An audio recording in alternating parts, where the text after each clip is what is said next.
પ્રણામ, નમસ્કાર. હું Kapil Senjaliya, grow native green forum સુરતથી. અમે આજે આવ્યા છીએ શાંતિ પાર્ક મોરા ટેકરા ખાતે.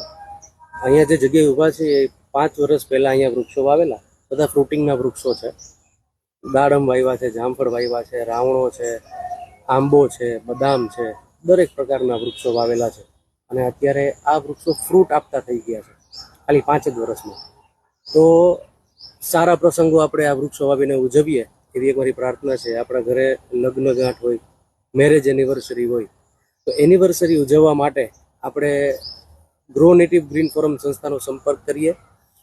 જે લોકોની માસ્ટરી છે અર્બન ફોરેસ્ટેશનમાં અને વૃક્ષો વાવીને જંગલ બનાવવામાં, તો પ્રકૃતિને કંઈક પાછું આપવાની ભાવના સાથે એક અલગ રીતે આપણે મેરેજ એનિવર્સરી ઉજવીએ. તો આપ સૌને મારી નમ્ર અપીલ છે, પ્રાર્થના છે કે આવો આપણે સૌ સાથે મળીને વૃક્ષો વાવીએ, ગ્રો નેટિવ ગ્રીન ફોરમનો સંપર્ક કરીએ, ઝાડવે ઝાડવે જંગલ કરીએ, ચાલને કંઈ લીલું કરીએ. આભાર અને ધન્યવાદ.